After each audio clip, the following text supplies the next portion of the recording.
بسم اللہ الرحمن الرحیم۔ السلام علیکم۔ آج میں آپ کے ساتھ صبر تحمل کا ایک عملی نمونہ پیش کرتی ہوں، جس کی وجہ سے صرف 10 سیکنڈ میں ایک آدمی جو کہ مایوس تھا، شکستہ دل تھا، اس کی زندگی بالکل تبدیل ہو گئی۔ ایک صاحب لکھتے ہیں کہ میں بہت زیادہ پریشان رہتا تھا۔ 1934 کے موسم بہار کا ذکر ہے کہ میں شہروب کی ویسٹ ڈفٹریل اسٹریٹ کی طرف جا رہا تھا۔ میں نے ایک ایسا منظر دیکھا جس نے تمام پریشانیاں ختم کر دی، اور یہ سب کچھ صرف 10 سیکنڈ میں ہو گیا۔ لیکن اس قلیل وقت میں مجھے اپنے سابقہ 10 سالوں کے تجربے سے کہیں زیادہ اس بات کا شعور حاصل ہوا کہ زندگی کیسے گزارنی ہے۔ میں نے پچھلے 2 سالوں سے پرچون کا کام کیا، اور میں اتنا مقروض ہو گیا کہ قرض اتارنے نے مجھے پورے 8 سال لگ گئے۔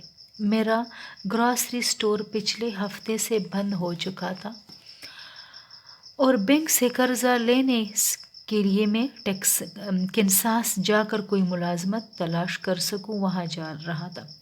میں بالکل مردوں کی سی چال چلتا جا رہا تھا۔ میرا حوصلہ بالکل پست ہو چکا تھا۔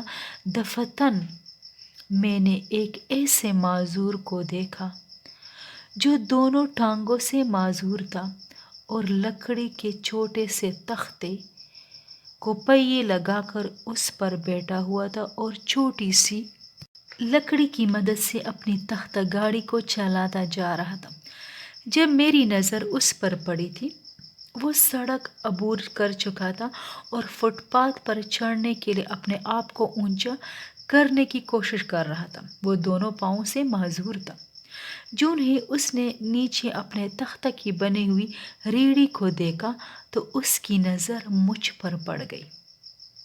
مجھے دیکھ کر وہ مسکرا کر بولا، السلام علیکم، آج کا دن کتنا خوبصورت ہے، کیوں ہے نا؟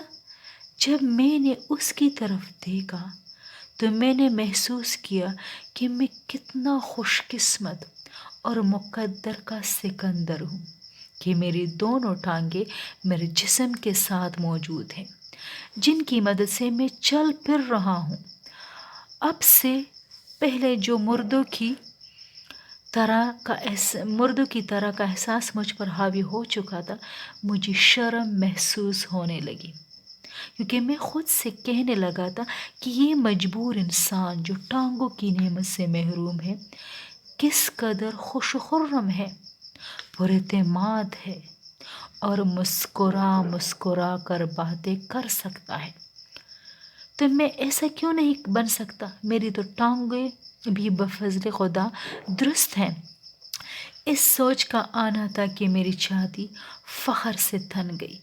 اب تک میں نے صرف $100 قرض لینے کا سوچا تھا، لیکن اب میں نے فیصلہ بدل کر ڈبل یعنی $200 قرض لینے کا پروگرام بنایا، جبکہ بینک والوں کو پہلے میں نے یہ بتانے کا سوچا تھا کہ میں کنساس نوکری تلاش کرنے کے لیے جانا چاہتا ہوں، لیکن اب میں نے اس میں تبدیلی کر لی۔ اب میں یہ بتاؤں گا کہ میں نے نوکری کے لیے کنساس جاؤں گا۔ خیر، مجھے قرض بھی مل گئے اور ملازمت بھی مل گئی۔ میں نے اسی دن سے اپنے غسل خانے کے شیشے پر یہ الفاظ لکھ کر چسپاں کر دیے، اور روزانہ غسل خانے کے شیشے پر یہ الفاظ پڑھتا ہوں۔ جوتا نہ ہونے کے باعث میرے پاؤں ننگے تھے، تا وقت یہ کہ میں نے گلی میں اس شخص کو نہ دیکھا جس کے پاؤں نہیں تھے۔